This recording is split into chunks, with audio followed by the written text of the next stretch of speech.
Well, Razorback fans, you're in the Liberty Bowl against Texas Tech, officially. So, let's talk about it on today's Locked On Razorbacks podcast.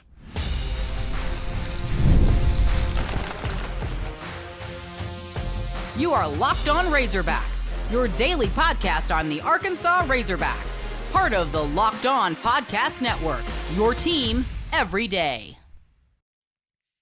And welcome into the Locked On Razorbacks podcast. I am your host, John Naborsas. I am also the host of Inside Arkansas Live, which you can catch every weekday starting at noon on Inside Arkansas and InsideArkansas.com. Today's episode is brought to you by FanDuel. You can start the season with a big return on FanDuel. New customers can place a $5 bet, and you'll get started with $150 in bonus bets if you win your first $5 bet. Visit FanDuel.com to get started. Hope everybody's having a wonderful Monday and had a wonderful weekend. As, there were some good and bad things. And, of course, for the Razorback side of things, we'll talk about the basketball game that did transpire and Arkansas got the win, as well as a little bit about the college football playoff, since that's been officially set and didn't cause any controversies whatsoever. But the big news for the Arkansas Razorback football team is that they continue to have a bunch of transfers, one, and two, they got into the Liberty Bowl. So I'm going to try to use all of this to talk about it at once because, as we know, the transfer portal officially opens up today as far as players that are jumping in officially and players that can actually be committing to other schools officially too. So we'll start with the bowl game itself, and then we'll get into some of the details surrounding it, and especially some of the players that have left. But Arkansas is going to be playing in the Liberty Bowl again in Memphis. It's the AutoZone Liberty Bowl. It's on December 27th at 6 p.m., and it's going to be there at Simmons Bank Liberty Stadium. This will be their 45th bowl appearance, but the 7th one in the Liberty Bowl. Texas Tech is who they're facing off. I guess I should probably mention that too, if I haven't. But still, Arkansas won it in 2022. They won it in 2015. They won it in 2010. So, a place that they're pretty familiar with.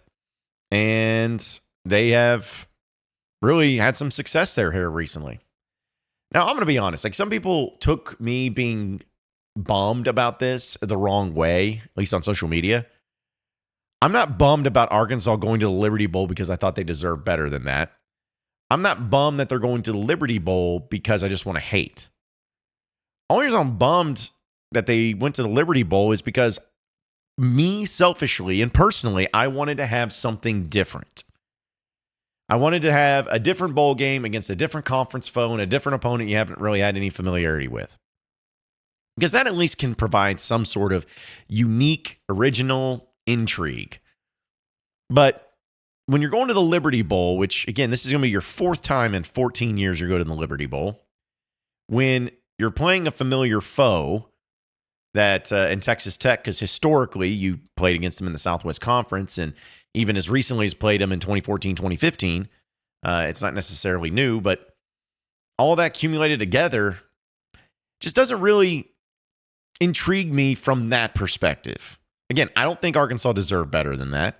I don't think that, it's bad that they're going to the Liberty Bowl. It's just a personal preference for me. That's all it is. But there's no doubt that Sam Pittman wanted to go to the Liberty Bowl. He likes the Liberty Bowl. And it is good for people here in Arkansas as far as travel goes, because Memphis is by far the closest bowl game you can get to. At least it has a lot of the SEC ties and whatnot. So, anyways, it's something that they'll have to take care of. I think according to the lines in the opening, FanDuel has Arkansas favored by 2 in this game. But we'll wait and see on that. We'll wait and see on that because, as was mentioned, Arkansas's had some pretty big transfer portals, guys that jumped into the portal. I didn't do a podcast last Friday, folks, just because a lot of you know about Bob Holt and his passing. It was a pretty heavy day for me and for a lot of us. So I didn't really get a chance to talk about that.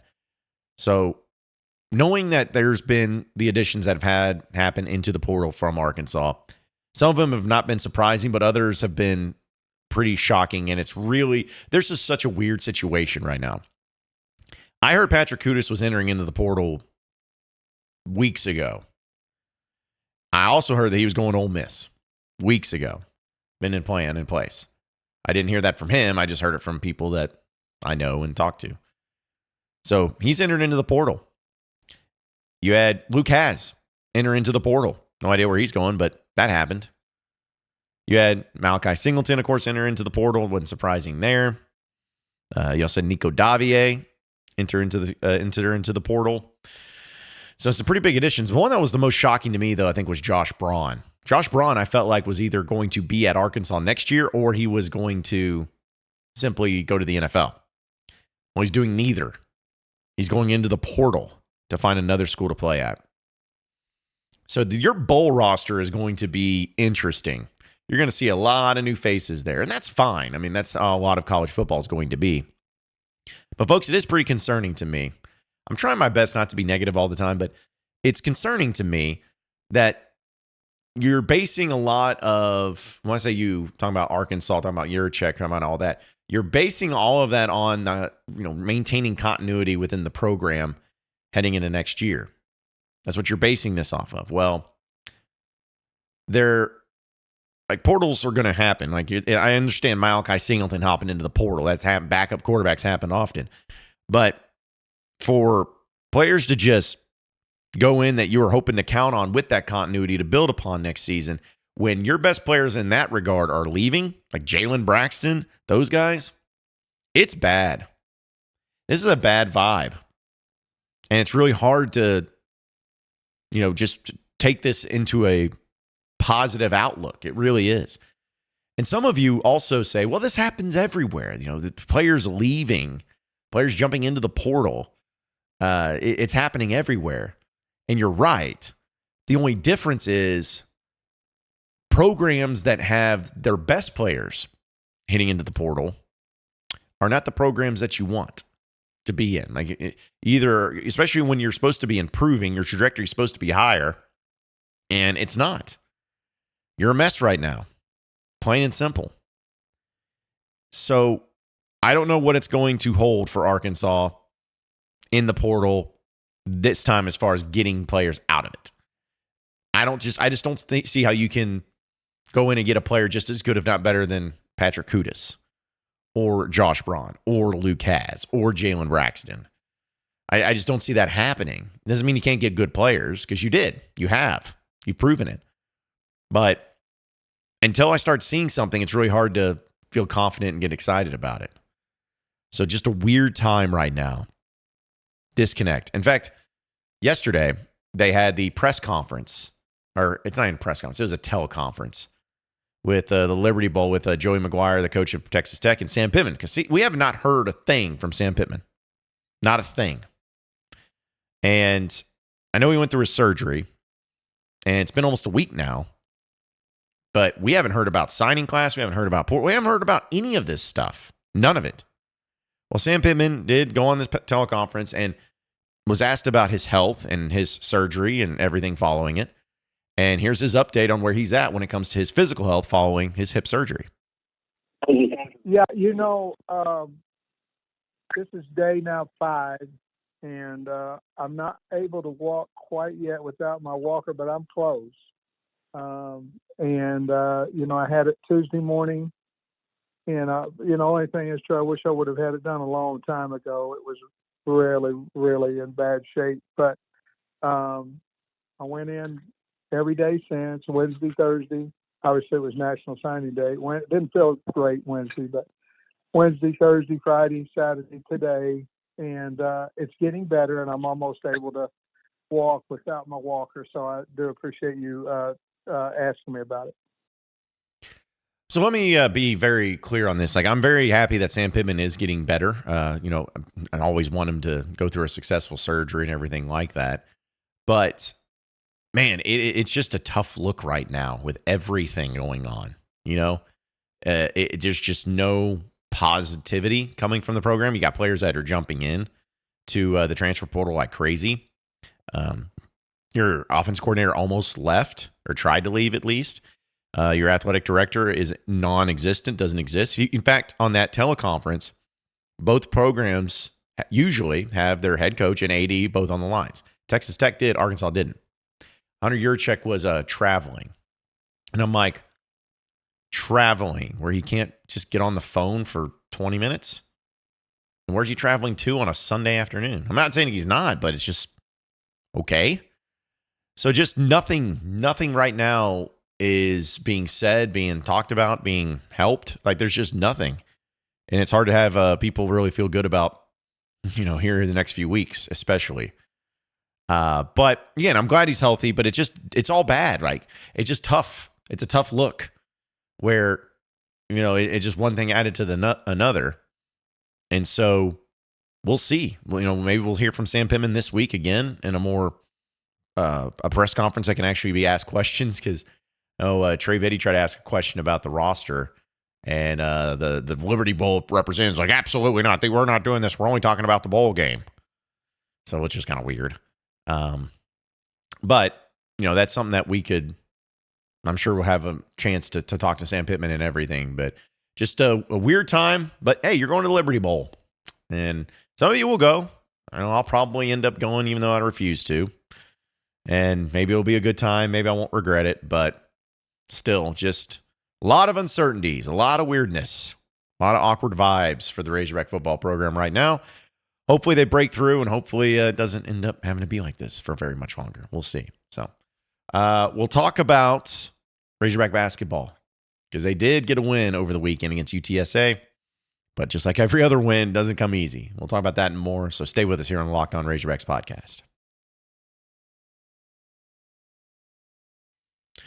All right, Razorback fans, I'm always excited to tell you about this sponsor. It always comes up here around the months of December each and every year, and it is Omaha Steaks. Nothing delivers comfort and joy quite like the unrivaled quality and taste of Omaha Steaks. It's guaranteed perfection in every single bite, and right now you can save on unforgettable gifts with 50% off site-wide at omahasteaks.com. Plus, score an extra $30 off with promo code COLLEGE.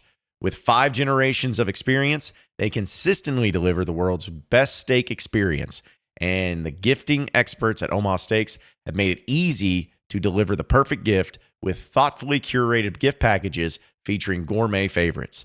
From legendary steaks to mouth-watering desserts and so much more, save 50% off site-wide for a limited time at omahasteaks.com. Plus, our listeners get an extra $30 off with promo code COLLEGE. That's 50% off OMAHA steaks.com and an extra $30 off with promo code COLLEGE. Minimum purchase may apply.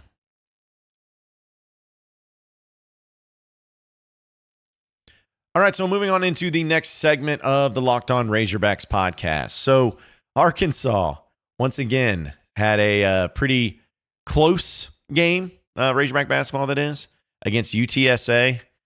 I don't know, man. Like this is just so funny how this team is so difficult to figure out. They got 2 losses on this year. They're 7-2, and they ended up winning by 15 points. All right, you can't be mad about that. A win's a win is a win at the end of the day. But boy, I tell you, that first half was awful, just atrocious by all regards. Here's the thing: UTSA is 3-4 entering into this game. They got beat by Little Rock by 13 points, so they're not a good team by any stretch. But Arkansas was trailing by 5 in the first half. 32-27, Arkansas was trailing. They couldn't shoot. They couldn't do anything right, it felt like. Arkansas was 38% from the field in the first half, 4 of 8 from the free throw line, had a bunch of turnovers, had 15 on the day, which is just too many, way too many. But it was just not good, and people get frustrated. Fans get frustrated. It wasn't enjoyable to watch, and luckily, in the second half, they decided to wake up and turn it on and outscored UTSA by 20. They scored 48 points compared to UTSA's 28 and won 75-60. As far as point totals go, Adu Thiero is just that dude, man. He is that incredible. He had a double-double in this game, played 30 minutes almost, 26 points, 10 rebounds, 8 of 10 from the field, 10 of 13 from the free throw line. And also throw in 3 assists and a block shot. Adu Thiero and had one of the great highlight plays. The dude's just incredible. So he continues to be that level of good. The only other player that got into double digits was Nelly Davis, which he struggled in the beginning, but very much more efficient in this one. 13 points on 5 of 7 shooting, 3 of 5 from 3. Only had 1 rebound. Did have 3 assists, but 4 turnovers. Boogie Fland, shooting-wise, was not good, and he's had a couple of these games. And it's funny when I say, he's like, this is his worst game because he went 3 of 11 from the field with only 6 points. But then he also did get 6 rebounds and 7 assists and a steal. Like, all right, sure, I guess so. So, and it's not always going to be his night shooting, but still, he was fine. You got to see a lot of Jonas Adu. He played almost 27 minutes in this game, which is really good to see. Now seeing him get back out there, did some really nice things, had 2 block shots in this game, 8 points, 3 of 9 from the field. Also had 7 rebounds and 2 assists for him. Then he had DJ Wagner play. He's a guy that plays so many minutes, but just doesn't have like stat lines that would make you think that he played. He played 33 minutes in this game. 33. He had 7 points. He only shot it 7 times with 3 of 7. 7 points, 6 rebounds, had 3 turnovers, and a steal. That was it. Nothing too crazy. Trevor Brazil, 6 points, 3 of 4 from the field. It was good to see him just be efficient when he gets in there for 15 minutes. Carter Knox had 7 points. And then I think I got everybody. But yeah, Big Z did not play. He's still kind of hurt and banged up and not doing too well. But it's just still a team that's hard to figure out if they're good or not. I mean, I don't think they are right now. They can be. They got to get everybody healthy. I know Coach Cal was talking about that. He's like, they got to get healthy. They've been having to only play 7, 8 guys. And if 7 or 8 guys don't play well, your team's not going to play well. So I understand that, but man, SEC play is going to be here before we know it, folks. And Arkansas opens the season against Tennessee on the road. Last time I checked Tennessee on the road, not a place Arkansas has a lot of success. So they gotta figure out to get Big Z healthy again. Hopefully he does. Hopefully he can get back. And then they can finally start feeling a little bit more full strength. But I want to play this clip from Cal after the game. He went on kind of a rant, but it was interesting that he still has to bring it up. But it was pretty funny hearing from him. Take a listen. And a 2-footer to end the half. Or it's a 4-point game. And that's, you deal with it as a coach. What, am I mad? No. I'm telling you all again what I said last night. I am happy. I'm happy to be coaching here. I'm happy to be coaching this team. I have on my wall, what did we put on my wall? Coach your team. That's what's up there. Coach your team. I'm not bitter toward anything. I'm not. Listen, this is the first page of the first chapter of a new book. The timing for me and my career and my life, this was perfect. And I appreciate all the fans and everybody giving me this opportunity to do it. But I'm happy. You know what I did after the game? Because my son gave me 2 really good suggestions. I kissed my son. I can do that because he's here with me. So I got work to do, but I'm telling them, if we do these things and do them consistently, we'll be one of those teams. This league, whoa. Like you're looking for a win. My problem is I think they're looking at us for a win. But there's like, where do you get them? I mean, every team's like 9-1, 9-0, 8-1, and beating this team, going on the road, 14-2 versus the ACC. And we were one of those 14. We led most of the 147 to end the game. I mean, this stuff is going to be rough, and I got to get this team right. More important than I get their attitudes right. You cannot worry how you're playing. Worry how we're playing. You can't let what you have done break down defensively. You can't do it. You can't do it. You got to just keep playing. Carter Knox was better today. We need Carter Knox. That ball that he freed up, it was still an 8-point game. He freed up the ball and the dude got it and it was an and 1. Doing that kind of stuff. Carter was better today. You mentioned earlier. So there you have it. Hearing it from John Calipari. He goes on a rant about it, man, and talks about his passion, how this is where he wants to be. And I think the most interesting point, which he filibusters a lot, that's just who he is, and it's fine. But I feel like the interesting part of that was saying about having the players understand that the attitudes of just because you're not playing well doesn't mean that, like, you got to be focused more on the team playing well more than you playing well. If the team's playing well, then your attitude has to be, hey, don't even worry about your percentages or if you're hitting your shots or whatever. Just focus on how you can continue to help the team play better and play well. So I think that's important. I like what it sounds like. I like the way he says it. I think it's just a matter of getting it done and doing something about it. That's going to be the key ingredient. But still, Arkansas's got a couple games. They have one against a team called Michigan, I think, up in Madison Square Garden Tuesday night. We're going to be reacting to that and talking plenty about that. So we'll get to that point, though. We'll cross that bridge. But still, college football playoff, though, I got to talk about this, folks. I got to talk about this. It's so much fun. Chaos. So much chaos. But we'll talk about that and more coming up next here on the Locked On Razorbacks podcast. So stay with us. All right, all you Razorback fans out there, I got to tell you about the number one sports book in all of the United States of America. It is FanDuel, because right now, with new customers, you can get $5. When you bet $5, you get $150 in bonus bets if you win that $5 bet. That's the FanDuel Sportsbook app, because it gives you everything that you need to place live bets on: the NFL, college football, the NBA, college basketball, every place.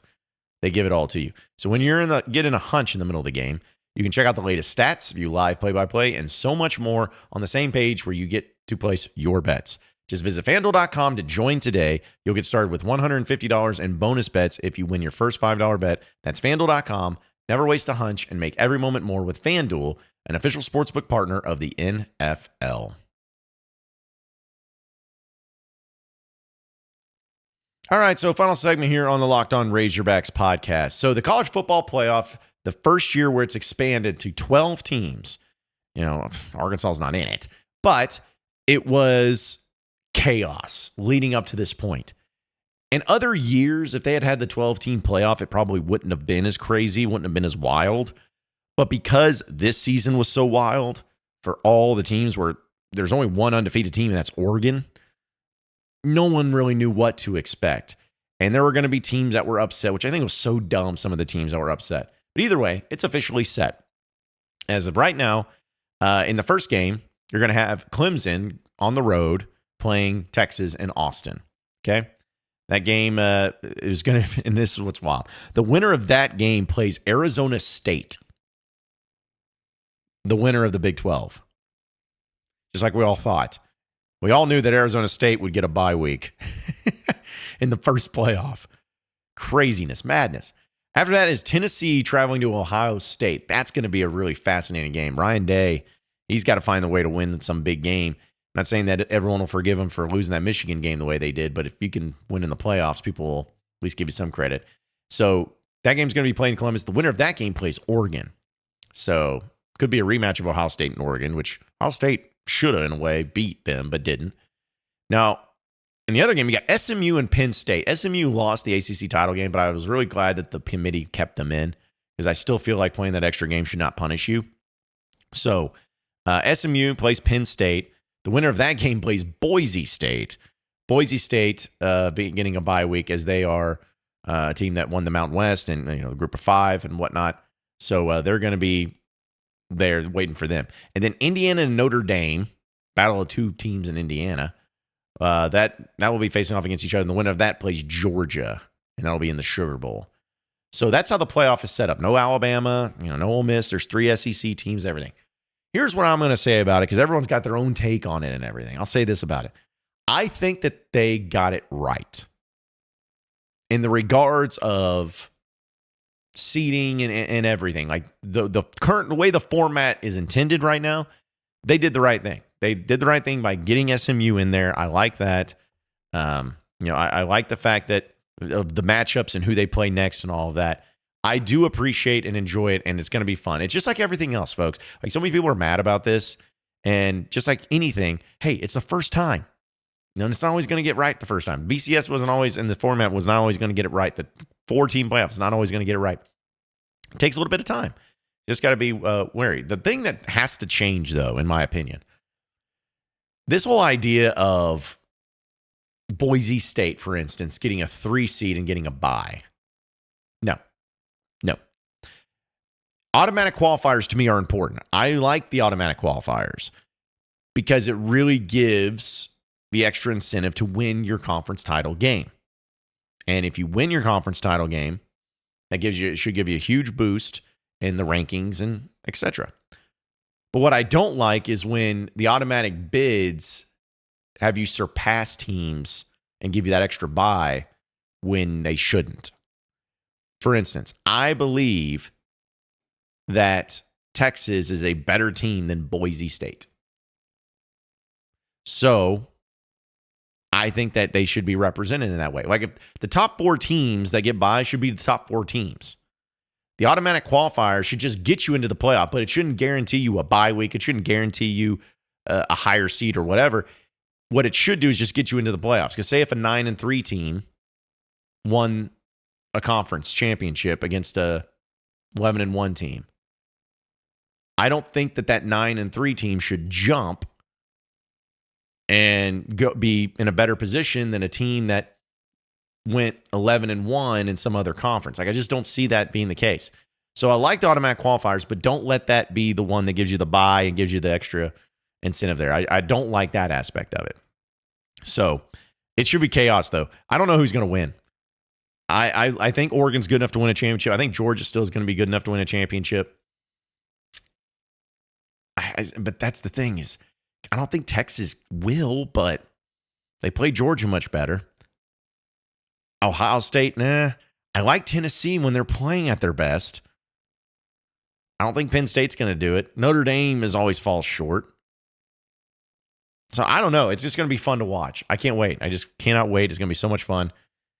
I just wish Arkansas was in it. They're not. I don't know if they ever will be. But still a lot of fun for college football. Appreciate each and every one of you listening and watching into the Locked On Razorbacks podcast. Be sure to like and subscribe to the podcast on iTunes or on Google Play. You can also get after me on Twitter at John Nabors Show for any questions, comments, concerns that you may have. We'll keep it going from there. Same podcast time, same podcast channel tomorrow afternoon. Have a great rest of your day, everybody. See you then.